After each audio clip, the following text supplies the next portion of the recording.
Welcome to the Mystical Mermaid Lounge podcast, a space where all spiritual seekers are honored and celebrated. This podcast was born from the journeys of your hosts, who have each faced her own dark night of the soul, but they've emerged with an unshakable belief in divine connection, cosmic inspiration, and her true life's calling. Join us on a journey of personal growth, transformation, and magical self-discovery. Your first co-host is Chloe Brown, a gifted intuitive empath and shadow work life coach. Your second co-host is Keone Starr, an intuitive energy worker and acclaimed past life regressionist. The Mystical Mermaid Lounge podcast starts now.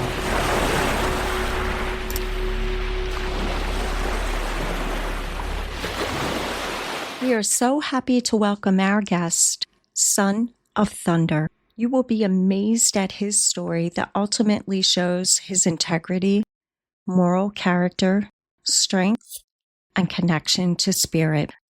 Son of Thunder is a former Baptist pastor and Christian education director for 27 churches.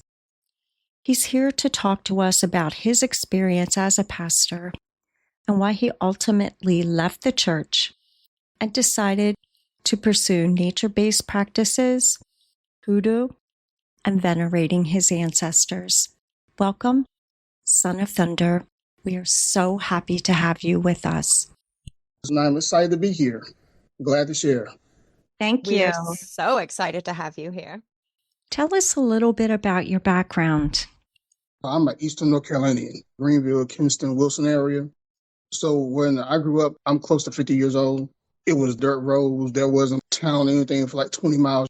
In those areas, religion is everything. People live for the weekend. A lot of times the biggest event in your life was church. So, you go to church, see your friends, you see family. It was a community, but when people grew up and moved out, they still came back to that same place. So for some people, including myself, going to church was almost like a mini family reunion. I grew up basically just going to go.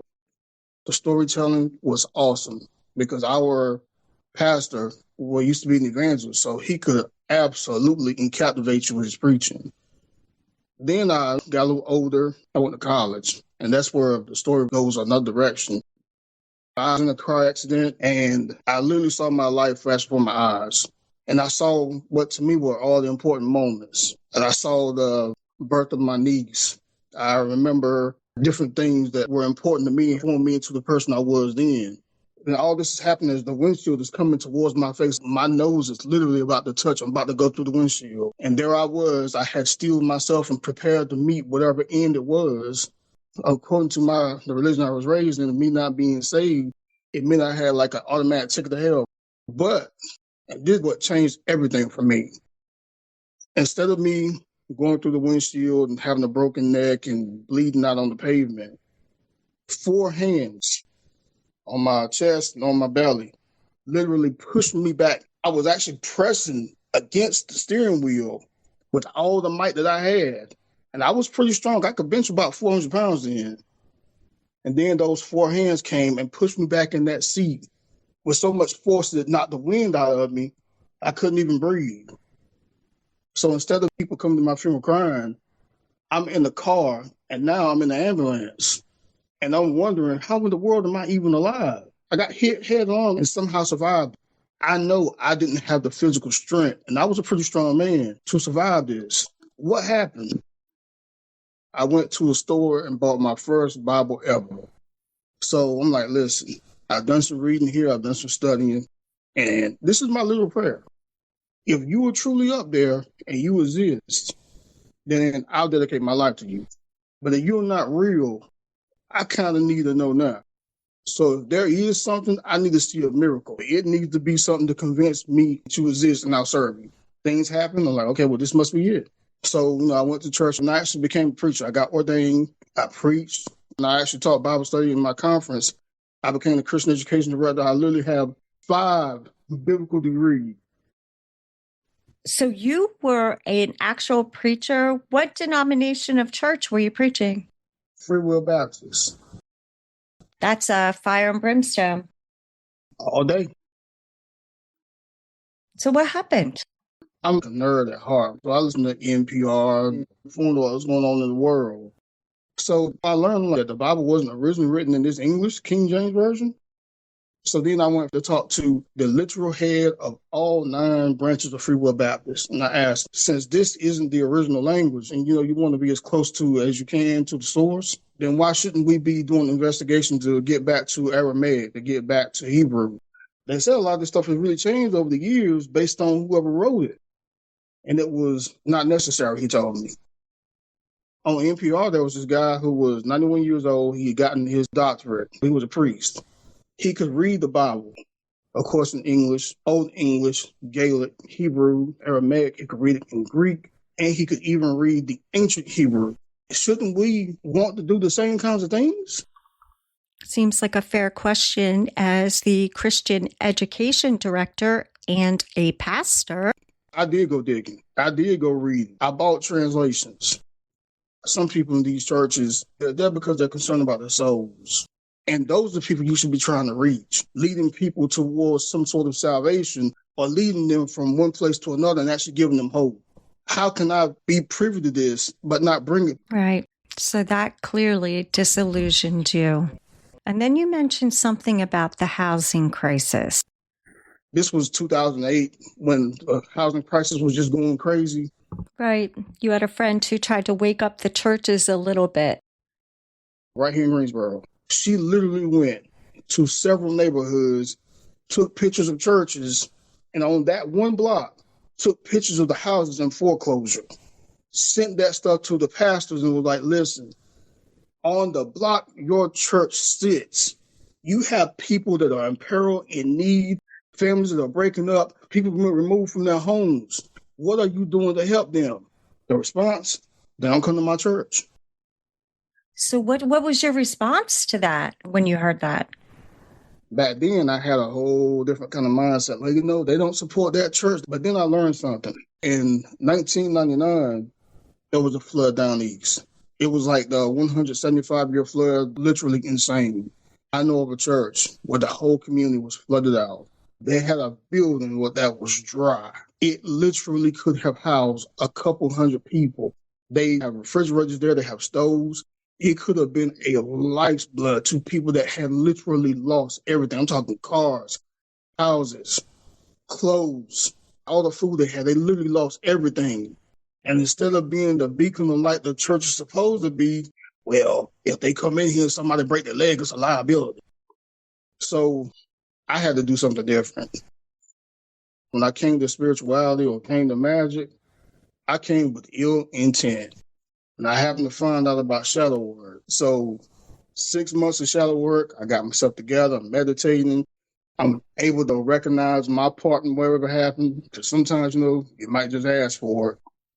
So when I recognized my part of it and I was able to come outside of myself, narrow vision I had and see it for what it was, then I was able to take a deep breath and be like, listen, that's not what this is about. Because when I started studying, when I was looking into hoodoo and voodoo and looking into the different religions of West Africa.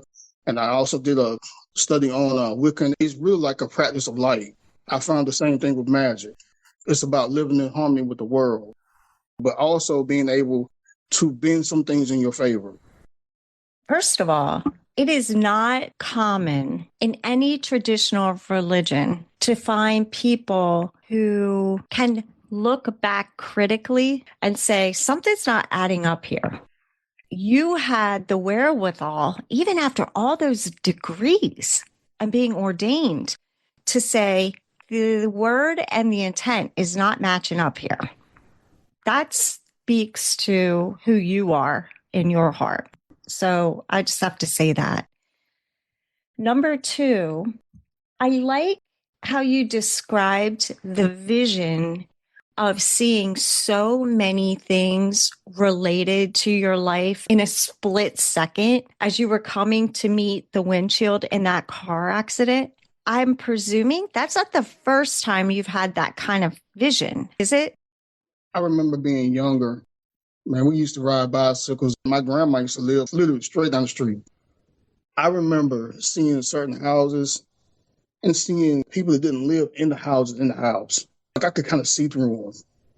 And some of them, it was the most unwelcoming, meanest looking folks. So I'm on my bicycle like, okay, gotta stay away from here.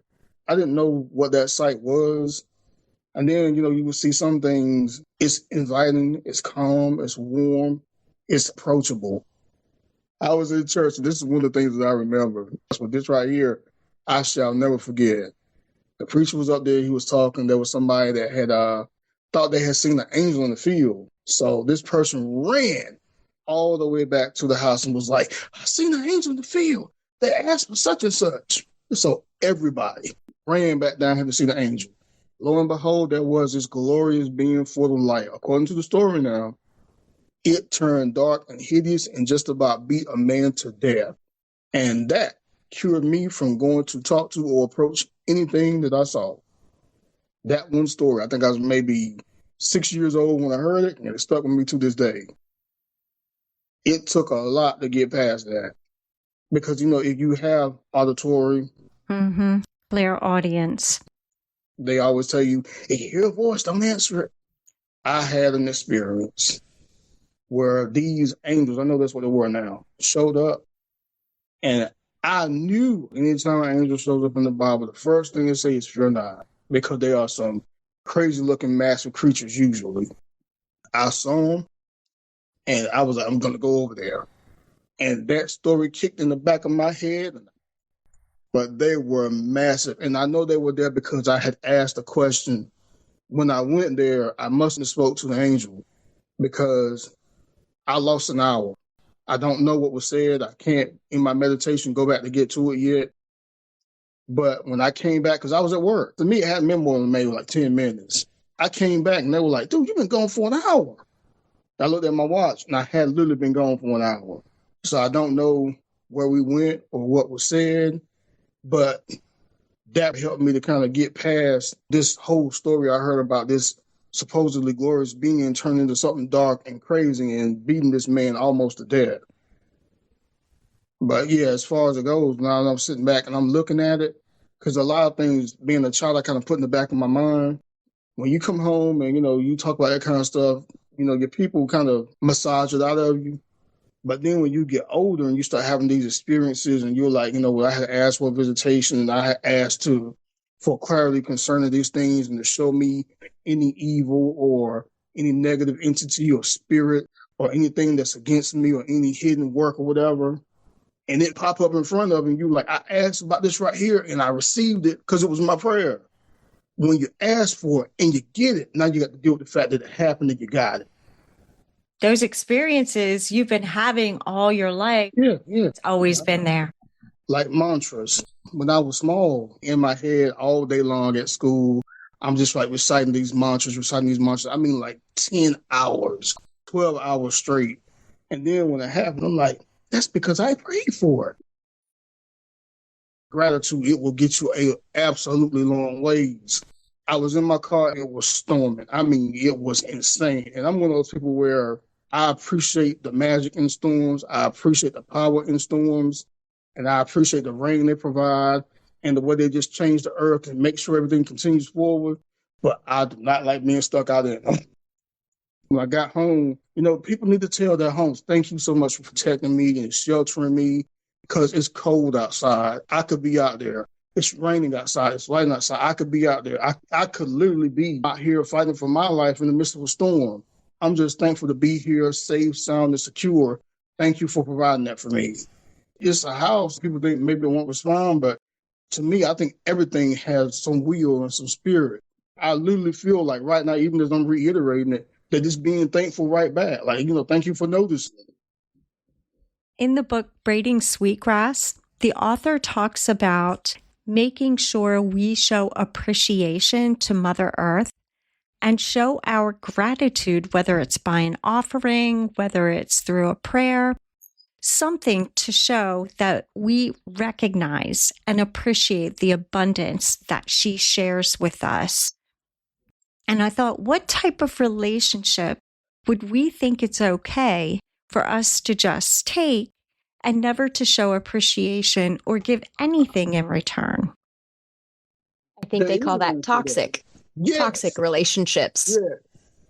I was an avid tither. I mean, like 10% of everything I got. If somebody gave me $30, I'm giving the church 3. I was an avid tither. Tithing is a promise. I guess you didn't feel the church was keeping its end of the promise. Give your 10%, then I'll make sure that you have, more than you can receive. If that's the case, somebody lying. Because if I give you 1 out of every 10 that I have, and you're going to make my cup supposed to run it over, that is the literal best deal going. Why would I not want to take advantage of that? But there are tons, literally millions of people, perhaps billions of people around the world that are doing that, get nothing. I liked what you said about living in harmony with the earth and living in harmony just with the energies of the animals and the elements, nature. Is that what drew you to hoodoo? I didn't know anything about hoodoo or voodoo or anything really in the beginning. Well, it actually drew me towards Wicca because that's kind of like where I started. I see. So you went to Wicca after some of the excluded books of the Bible made an impression on you, like the Gospel of Thomas. When you read God is in the wind, God is in the trees, God is in the leaves, God is in the grass, to me, that resonated. I was having the absolutely worst day. Worst. I was outside by a bridge, and I remember just being at my wit's end, like, what on earth am I going to do? And the gentlest wind blew past me. I felt this nice, warm, comforting breeze come by me, and it literally nurtured me until the point where my burdens had been lifted. I was back into perspective, and I could get back in my car and I could drive. I didn't need the church for that. And I'm going to say that's one of the 10 worst days of my life that I can remember. And I received what I needed from nature itself, and I was able to go forward. I remember those things. So you can't tell me that it's all about things inside the 4 walls. So I'm curious, did you believe that that was God talking directly to you? And it's because you're a preacher, which is why you had that capability?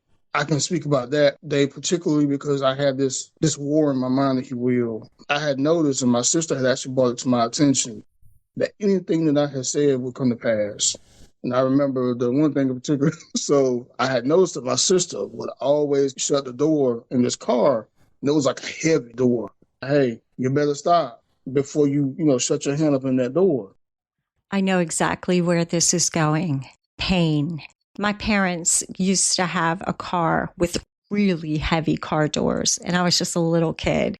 And I remember while I was reaching out my hand to close the car door, I kept my other hand braced on the frame so I could get leverage. We went somewhere and came back. She closed the door and she shut her finger in that door. She was over there hollering, and then I ran over there and I helped her open the door. My sister was hot. I was just trying to give you the warning because I seen it coming. I saw it. Then I was thinking, well, could that possibly be me? Because I didn't mean her no harm. It was just the foresight. If anybody has that kind of power, it wouldn't be me. I'm just a little country boy. It would be somebody on some mountaintop somewhere. So I was thinking when I was younger that, despite the mantras and everything and all the manifestation and all the foresight, you're too unimportant for that. Because I had severely low self-esteem when I was younger. Tell us a little bit about the people that you would do healing with who were standing in your after church prayer line. People would come back and they wouldn't have cancer. They would come back and they would be healed of different things. People that were concerned about any different kind of ailment. Even one girl came to me and got to make a deal to pass and graduate high school. We prayed. She came back to me like, I graduated. The little bit that I have, or the much that I have, why shouldn't I use it to the absolute, abject best of my ability to help serve humanity? When Dr. King said that, I absolutely believe that. Why am I going to be here with the ability and not do something to help somebody? If I'm over here with the ability to heal, and I know I can. Why am I going to sit here and watch you waste away and die with cancer? Why am I going to do that? But your church didn't see that ability as coming from the divine. So it was negative. If you're a spirit on a journey through this earthen realm, or a soul on a journey through this earthen realm, if you have something, or you can be a conduit, why don't you use it to serve? Because people need. The scripture even asks the question, are ye not gods? I agree. And you read the interpretation of the Bible from Aramaic, from the Greek. You saw where politics, power, plain misinterpretation changed the words and the intent. It has to be power, right? And fear. To think that you are as powerful as God takes the power away from the church. Mm-hmm. That's the conclusion I guess you came to. How did your family feel about that? It wasn't just my family, it was the whole church. Because when you stand before the people, you need to give them everything that you have. You need to give it all. If I'm going to be here and I'm going to serve, I believe in service. I'm going to preach to you because I'm going to study well and study hard and make sure I'm going to present it to you the way it came to me. I'm studying because I want you guys to know, not what I heard, not what somebody famous said, but what I know. I get what you're saying. And I think that it's so powerful to be able to listen to yourself and say, hey, this is not right. And now here I am denouncing a lot of these things to your community. It felt like you did a full 180. The whole thing is designed so you never make it because everything turns out being sinful. I have felt healed in nature before, by nature. One of the programs that I was looking into was eco spirituality, finding spirit in nature, in the environment, in ecology. The person that started this movement was also a preacher and a female, and she was disillusioned. People are destroying our mother.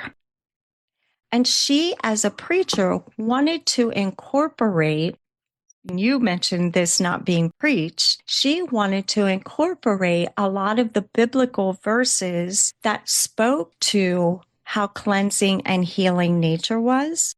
And she also wanted to not just incorporate those verses in her sermons, but she also wanted to use congregational power, energy, money, manpower to help clean up the environment. We have the very people here who are listening to us, and we could help them see our earth is a God-given gift. Yes. And we could use our energies to preserving and to cleaning it up. And she was told essentially that is not the church's place. That is not what they're there to preach. And this is what I want to get your thoughts on, because you mentioned the breeze healing you, that by leading people to believe nature has energy and power, that it sounds like witchcraft. And so I'm interested, because you have been ordained in a church and had experiences in nature. How is that in any way, shape, or form taking it outside of God? Me in church would have said that, yes, indeed, the earth is a gift. It provides everything that we need, the food, the water, everything. But if you allow people to begin to go out and they have the experience, the true experience, let's say it that way, not the form and fashion or the emotional trigger, but the true experience, the one-on-one, then these people that hold all this power and all this money, they begin to lose it. To me, all that stuff is written and it's interpreted by people that are looking to do no more than control. Because if you go out, like they talk about how like the voice of God sounds like a babbling brook, they want you to think, no, no, no, no, no. It's so powerful and so strong that it's like Niagara Falls, but it's not. When you go up in the mountains and you're near a baby stream and you hear that trickle, that's what it's like. It's like that. And if you are out there and you're experiencing those things and you're starting to put two and two together, I don't need you to get the spirit. I need to be out here. And this gift that was given, how dare we as a species, as a creation, the Christians would say, masterpiece of God, treat our sister, our mother, so horribly. I know you've been to the islands before, right? When I look at the water on the islands, it is absolutely beautiful and inviting. I can drive down the coast of North Carolina here and look at this water. It don't even look the same. If you go to the rivers up further up in the mountains, they're like crystal clear. If you leave Mother Earth alone, she will heal herself. She'll do it. I have a background in development. There are just certain places we shouldn't be building. Let nature do what nature does out here. It's cool to visit, but you don't need to be building your house here. And now you got to have a septic system. You got to somehow have water. Why are you doing all this? And then bring all their friends in the gated communities, and then it just keeps getting bigger. Never mind all the burial grounds they built on and the sacred land that they destroyed, the animals that are close to extinction in that area. Part of my major spiritual leaps has been during the pandemic. I relocated to Texas. I'm living in Houston, and I recognize all of these emotions and feelings that are not mine. I did find out that the communities that I was living in and around were all built on indigenous burial grounds. I could feel it. I love that you brought that up because I think that is also very paramount. Is that the power can't be within the individual, because where's the money in that? It's a whole construct, because priestess I was listening to said one time, I remember the wise women as well, the whole concept of Yahweh, he's a member of a pantheon, so he's not the be-all and end-all of godhood. But the main reason why they picked him and lifted him up and gave him all these titles was because they wanted to cut the female aspect out. Because the priestesses were basically the last word, and that was it. And that's how it always was. You can take the average man and sit him outside. Okay, what we're going to do, we're going to go fishing or something like that. But you can take a woman and sit her outside, and she hears it all. All the rest of the world goes away, and she begins to connect. That's some of the reason why, oh my man, where I come from, it was bad. 250-year-old denomination. They had one woman, this was in like 2009, I think, ever elected to like ruling council, if you will. One. And keep in mind, this is something that happens every 3 years. So at the time, it had been at least 83 of them. I'd love to get your perspective on appropriation and how to respectfully educate ourselves about closed practices, but not overstep. I had the really good fortune of traveling with my husband to Yellowstone not too long ago. And the ecological director of our tour was explaining that there's an annual event in Montana. I'm not sure if it's associated with their annual fair or if it's something related to their educational system, but they definitely provided well-attended educational components where the indigenous essentially taught the non-indigenous people about indigenous traditions, practices, belief systems, rituals. People want to know, they have questions, and it's hard often to get real trustworthy information. So it opened up that communication line, that dialogue. And the way they held this event was that you actually entered the elders area and you were invited in for a lesson. I totally understood why they felt the need to do that, to open up communications, and so that the indigenous people felt like they were giving information on their own terms. and in a respectful way. So I say all of that to say that I think appropriation is a problem, especially when people appropriate information based on mistruth or half truth and they're uninformed. So we had talked a little bit about your dabbling back into magic and hoodoo. You were clear you weren't a hoodoo expert per se, but that this was something that you had interest in. And I want to talk about how to have the conversation respectfully around it so that people who are interested can get real, accurate information, not to take and practice. That's not what I'm saying. I'm saying to understand. So I was hurt and angry and everything. What I did was I wanted to go to the source. So this is where the quote unquote witch doctor came in. I was scared to death. All I know is all the crazy stuff that you hear. So I did. I went there and it was this colorful building. So we spent time with you. A good 50 hours one-on-one over the next year, just talking back and forth. What did you tell him about your former Baptist life? I had to, come to him and apologize for anything that I have said because I know I did in error and in ignorance because I did. But, I'm here because I need to know more about this. Because I told him I had been outside and on one of my very worst days, I've had this experience. I've literally felt I had somebody looking out for me. I didn't know anything about ancestors back then. I remember when I was young, one of my earliest memories is of a man that I didn't know. So I had drew a picture of him for my mom. I tried to describe him. And come to find out, he was my great-grandfather on my mom's side. Full-blooded. I think he was either Lumbee or a Cherokee Indian.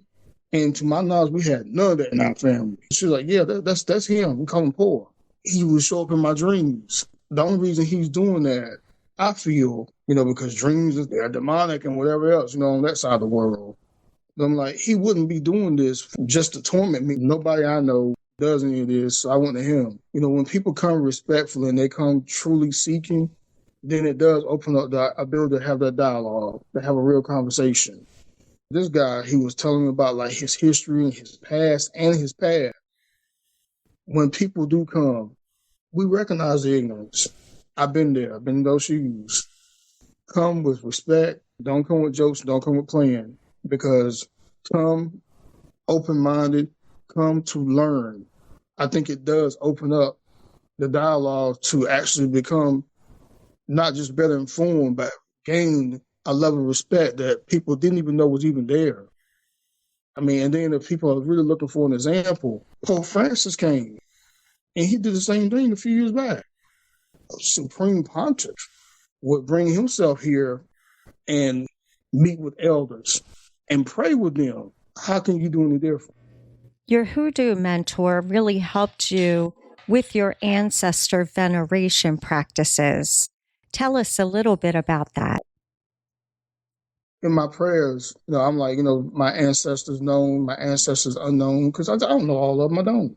But I know many people might not, but I burn ancestor money every day. I have an altar for gods. I have an altar for my ancestors. And I burn, and I have libation offerings. I do all that. Because my father's over there. I got uncles, I got cousins, people that I know are over there. And when I first started, it was one of the most negative and one of the worst days I've ever had. But I was told to be prepared for it because for the last few hundred years, most of your ancestors have been either Christians or Muslims. I had a vision. Now, I think I was actually trying to visit the ancestral realm. So I was there. I've been burning these offerings and, sending this money and everything because I want y'all to have. They were all dressed in white. It was like a line of 200 of them holding hands. They looked at me, called me a witch, and turned their backs on me. I cried like a baby in my own, right there. What the world, man, this is not the reception I was expecting. Months later, I finally got past, oh my God. We don't have many people in the tradition that keep that we just don't. So what happens is your ancestors are there and you got some of them that are exceedingly strong and they're fine. But you got a lot of them that, died Christians or that didn't have any true spiritual power or memories or anything. It's just like here, only way fewer resources. So can you imagine somebody being hungry for 800 years? Could you imagine somebody going without water? Even like I had an uncle that passed away not long ago, less than 30 days, but still, suppose I didn't leave water out. And this was what really, really got me to look at it, because I've started doing research. There's a lot of communities that venerate their ancestors, and they're doing well. Hey, look, I'm black. Now I'm believing African American, but I ain't never been to Africa. I'm a black man. We as a whole probably really not doing well. We don't have any wealth to speak of, really. We shun those things, but it seemed to me like the cultures and the people that remember them, we are because they were. And no one means you any better than the people that came before you. My grandma over there, my daddy, my uncle. These people loved me. They wanted the best for me. If I was hungry, my daddy would feed me. He provided shelter for me. He bought the house that we all lived in. So you're going to mean to tell me that my daddy, just because he transitioned, all of a sudden mean war on me? That's insane. And to me, it's insane to, maybe you didn't feel like a picture around your house. Knowing what I know now, food, always. There's going to be some water, always. And, maybe there'll be a little, liquor or something too. You know what I'm saying? Always. There's some tequila on my altar right now. I'm not a real big fan of tequila. I have bought bottles of alcohol, and if I crack it open for you, I'm not going to drink any of it. It's for them only. I don't. Unless it's like, come on, nephew, take a drink with me, because I'm a lightweight now. I ain't. What I really like that you did was you humanized the people or the spirits that you're communing with, so that anybody that would question who you're really talking to, you know who you're talking to. You loved these people. They lived and loved you. How can we possibly say that goes away once your body dies? How can we say that? I agree with you 100%. I think that's just some sort of indoctrination of fear. If I do need help, if I can't help myself, the people that love me and care about me the most usually going to be your family, because you can have relatives, you can have family. Sometimes they're not the same. If you had love for me in this plane, when you transition, is that love supposed to fade away? I still miss you. Sometimes, I'm moved to tears because I miss our conversation. I miss, maybe the physical touch. I miss being able to pick up the phone and give you a call. I miss being able to be in your presence. I think everybody has a situation where maybe they were missing a loved one or thinking about them, and something happened that reminds you of them. They might not be able to show up physically. That takes a ton of energy. But maybe we used to watch the butterflies, and all of a sudden the butterflies show up and it ain't even spring, putting forth their energy to let you know I hear you and I'm here with you. How dare I negate that? I can't. I love that. Just last night, I was laying in bed and I thought my cat came up to snuggle me right behind. Contrary to our podcast video today, normally she's not one that lets you touch her. So I thought, wow, what is the miracle for her to be snuggling me so cool? Like, I'm here for this. So I reached my hand back to touch her. She wasn't there. I felt somebody come up and snuggle me. And then I felt the arm go around. Dang, Luna, your tail's getting long. And then immediately I had this memory of this person who passed away before the 2000s. And I thought, thank you for holding me. I appreciate it. I was going through it. Going through it. This was 2010 or so. My father had already passed away. We used to have these deep conversations and he would give me direction. And I remember thinking before I went to sleep, my mind's in turmoil. I don't know how I'm going to rest. I wish I could talk to my daddy. I got a little emotional. So I rolled over and I finally went to sleep. My daddy literally came to me in a dream that night. We sat down in what looked like a void. He gave me a hug and he was like, let's take a walk. So we did. We walked and we talked. And I woke up that morning full of energy and clarity and thank you, Dad. I appreciate you coming through for me. I needed it. I needed it. Power through that wisdom. And I was like, you know what? This right here is going to work out. This is going to be just fine. And it worked out just like that. But look at the amount of energy that my daddy probably had to expend to get to me like that. Yeah, my ancestors getting offerings and stuff every single day. Don't even worry about it.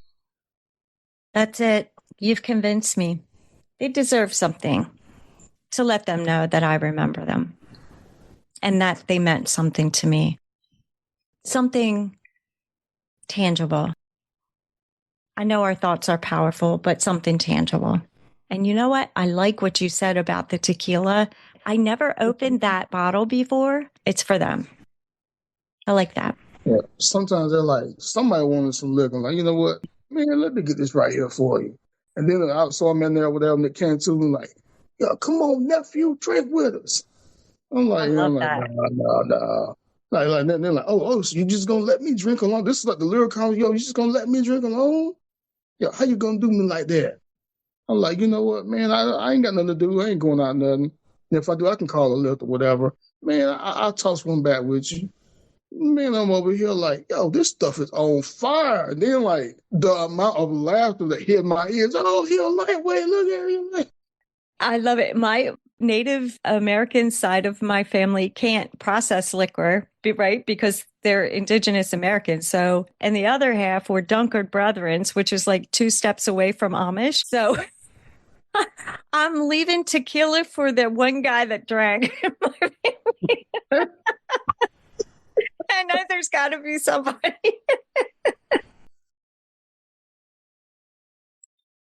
Would you leave us some words while we're all on our individual and unique spiritual journeys? You're not on this earth alone, even if you feel alone, even if you feel like the whole world doesn't see you or the whole world is against you. The world isn't against you, and we do see you. Be present. There's a tribe for every single person. Whether you're part of the magical community, whether you're investigating magic, or whether you just study and read on magic, or you find yourself in a church or some denomination, you are loved, you are seen, and you are heard. There's a tribe of people that's looking for you. I might be part of that tribe. You might be part of mine, but never feel that you're alone in this. Do your own research. Find what works and what resonates with you, because that's the only thing that matters.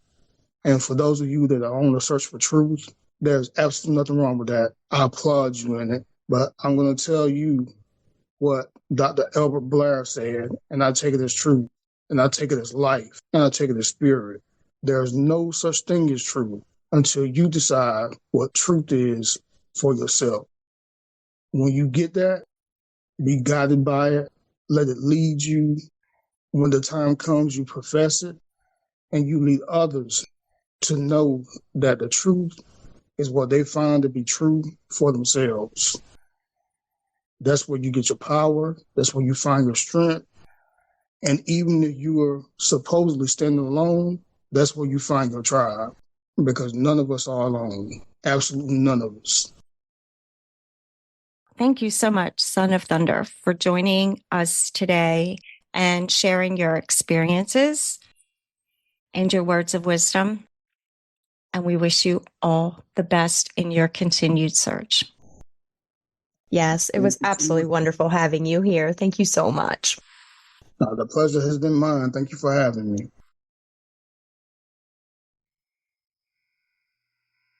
Thank you so much for joining us today. If you'd like to drop a note to Son of Thunder, please feel free to do so on Spotify, Apple Podcast, or whichever podcast platform you use.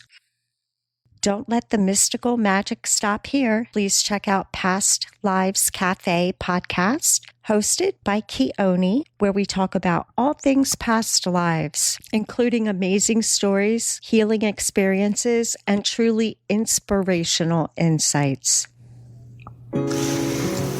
Thank you for joining the Mystical Mermaid Lounge podcast. Constructive and positive feedback are always welcome.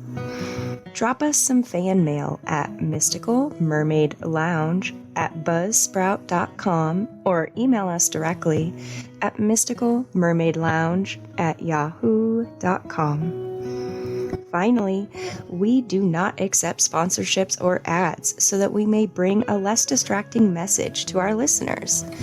So, if you are just as passionate as we are about educating and supporting spiritual seekers, then please brew some tea or Joe and pour us a cup at buymeacoffee.com/Mystical Mermaid Lounge. Thanks again, and catch us at the next high tide. Bye-bye.